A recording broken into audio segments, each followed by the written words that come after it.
Hello, everyone. Welcome to another amazing episode of Love, Life, and Energy. My name is Michelle Chung. I'm your host. And today we're going to talk about one of the most transformative yet challenging aspects about love and finding your relationship.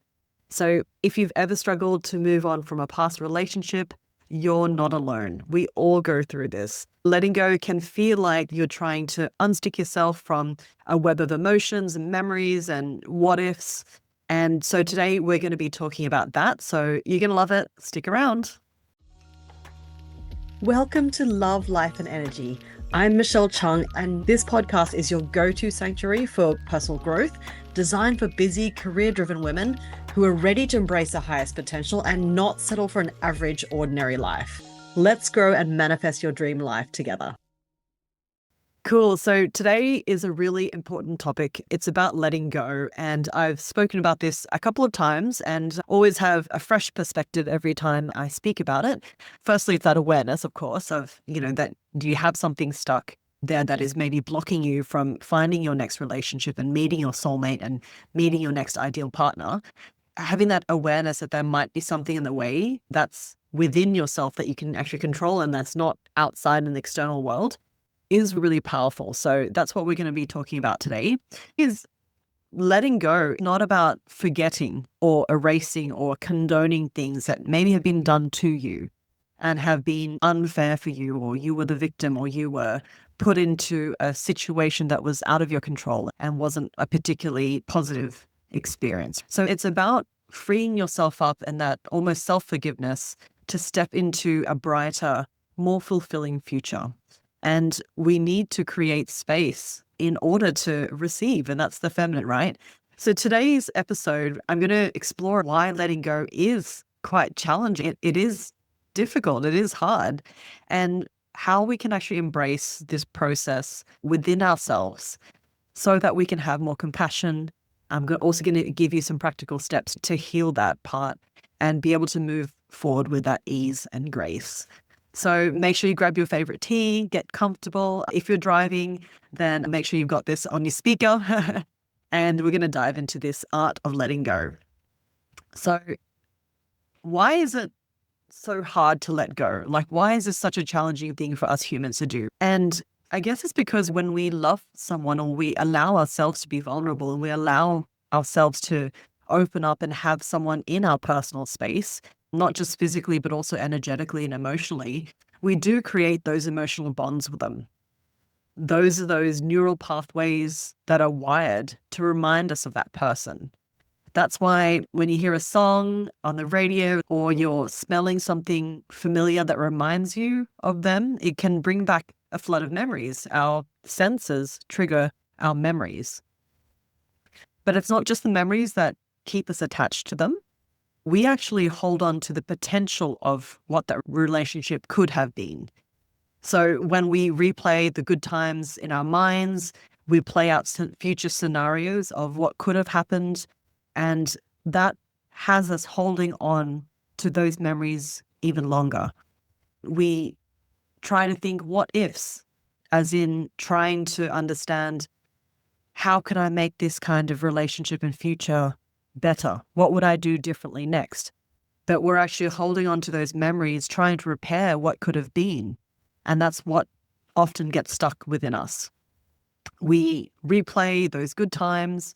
We wonder if we made the right decision. We wonder what life would have looked like in the future with that person. And what does that life look like now that you're not in that relationship? So a lot of that is around fear, lack, scarcity, longing, that loss.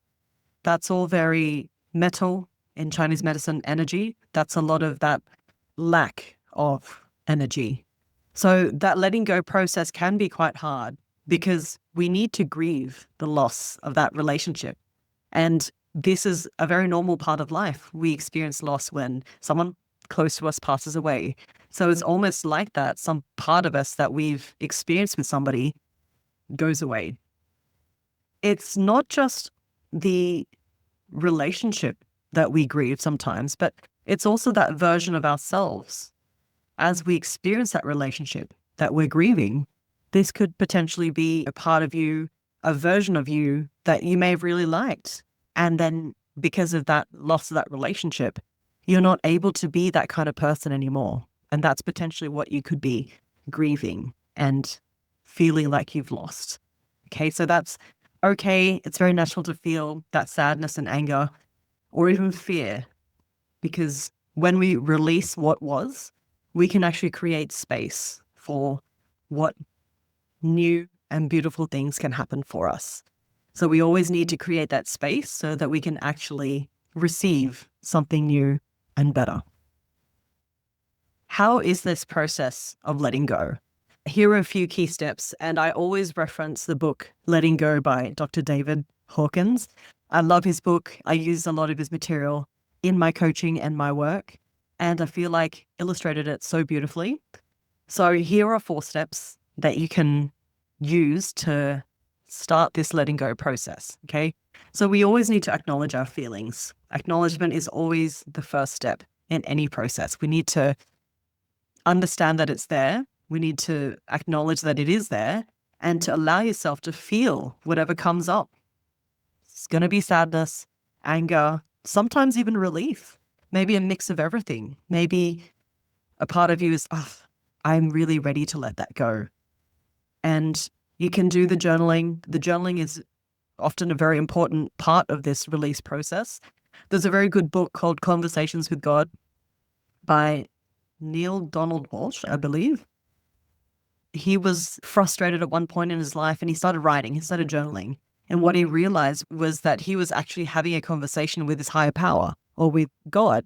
And so he wrote these incredible books from downloading from a higher space, from a place that was not in his mind and not of his logical brain, that gave him these amazing insights. That's the power of journaling, that it can really come through you, through your arms, your writing hand, onto the paper. And then so you can actually see it and acknowledge it and go, oh, wow, was this me writing this or was this my higher power? A lot of the times when we're journaling, we may feel stuck and we may be like, I don't know what to write about. Just write that. I don't know what to write about. I don't know what I'm supposed to be doing. I don't know what my feelings are. As you continue writing, and there's a really good practice from The Artist's Way to make journaling the first part of your morning routine. So as soon as you get up, start writing 3 pages. That was a really good way of journaling so that you just keep expressing and you get to practice how to express, and then you become more efficient and effective at it. I found that when I did it, by page 3, all the stuff would start to come out. But my first 2 pages were always like, I don't know what I'm supposed to write about. So just know that's completely okay, that sometimes you don't know what's going to come out and you just need to be open and receiving and vulnerable, allowing that process to happen. Cool. Step 2, cut the emotional ties. Start from a clean slate by cutting off those energetic emotional ties as well as physical ties. It doesn't mean that you're forgetting your ex or erasing them out of your life. It just means that releasing that emotional energy that you have invested with them into that relationship that you don't need anymore. So you're going to cut that off. Just trees and our plants, they need a trim. They need to be pruned, right? So that's exactly what we're doing. Pruning is actually healthy for life, for new life to come in. So it means that you could try a visualization exercise where you imagine cutting the cords of attachment of that past love with forgiveness, compassion, and love. So you can, in your meditations, if you have a daily practice, you can close your eyes, ground yourself to the earth, and just imagine you could even use your hands as a pair of scissors, cutting the emotional ties wherever you feel some part of you is connected with them. Maybe it's from your heart space to their heart. Maybe you feel like you could be cutting that emotional connection with them, that energetic connection with your energetic pair of scissors, right? And that's sending them off away from you like a boat untethering from the shore or the dock, allowing them to go out into the world and be on their own path with love, respect, and joy. It's a really cool way. And it means that you've untethered yourself from them as well by letting them go out into the world. Okay, cool. Step 3. This is a really cool one. And this is something that we don't tend to do. We don't know how to do this. So we never really were taught this way. But step number 3 is to actually focus on the lessons. And this is a big part of my coaching program as well, because you either get what you want or the lesson that you need. Okay, so when you get what you want, awesome. It's one of the easiest things in life, right? You aim to get something, you have it, and life is great. You move on to the next thing. But when you don't get what you want, you really have to either try again, try something different, or reflect upon why is it that you didn't get that? So every relationship teaches us something about ourselves. That is the key. When we have that relationship, things are great. You're enjoying it.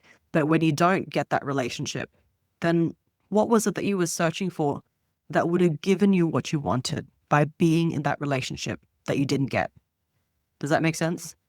So when we think about and we reflect upon why is it that we didn't receive that? Were we wanting love from that person that we actually had available for ourselves already? Perhaps that's the reason why we didn't get that relationship, because it was a lesson on self-love or self-forgiveness or self-compassion, right? So reflecting on those lessons lets you actually go forward.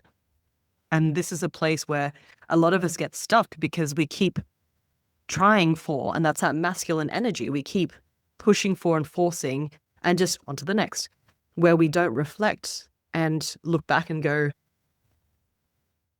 I could have done that differently, or I could have approached that situation differently. And this is not from that place of step 1 of beating ourselves up and wishing for something that wasn't, right? It's actually coming from a space of I'm growing from this. I'm learning something about myself. Okay, step 4 is to embrace new possibilities. So letting go doesn't mean closing your heart forever. It just means we're opening and closing at different times, just like our chakras, just like life, just like everything has a movement, a cycle, seasons. It has a flow. So it just means that we're able to create space for new love, whether that's self-love or that new relationship that aligns with your higher self, because all of this is actually calling for growth. If you don't get what you want, we let go, we reflect, we find those lessons. That is all for the process of growth. Okay, so basically, we've had some research around this, and in the Journal of Positive Psychology, it found that people who engage in gratitude practices and self-reflection while grieving the relationship, they actually heal much faster.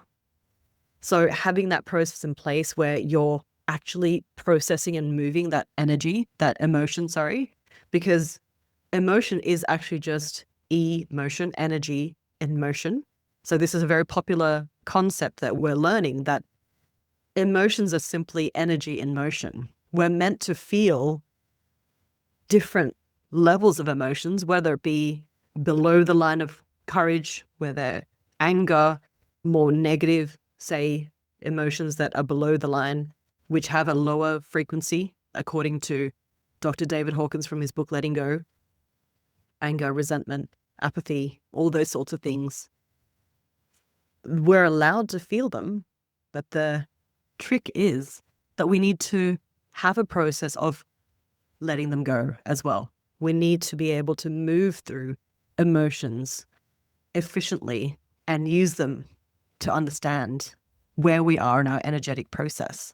But we also need to be able to cycle through them and let them go. This is the real way that we can focus on the positives, even when you're in the heartbreak, that can actually pave that way for your healing and letting go of those past relationships. So one of my favorite quotes on this topic comes from Deepak Chopra. He says, in the process of letting go, you will lose many things from the past, but you will find yourself. Isn't that amazing? So this quote beautifully captures the truth that letting go isn't just about loss, and about losing something and scarcity. It's actually about rediscovering who you are outside of the relationship. So an important reminder is letting go doesn't happen overnight, and it doesn't mean you'll never feel loss or something, bad happening to you ever again. Just look at these as learning processes, and you'll never be afraid for moving forward, fearful that something could knock the wind out of your sails, right? It's all just a process of learning, and these negative emotions just come a little stronger so that you can feel the contrast between the more positive emotions of love and joy. So we can feel that contrast, and we know that we're in a movement and we're in a cycle. So it's a process. We need to remind ourselves constantly. And I'm one like that as well, because I'm achievement focused. And if you're also someone who's a high achiever and working on hitting your goals constantly, we need to remind ourselves it is about the process. It's the journey, right?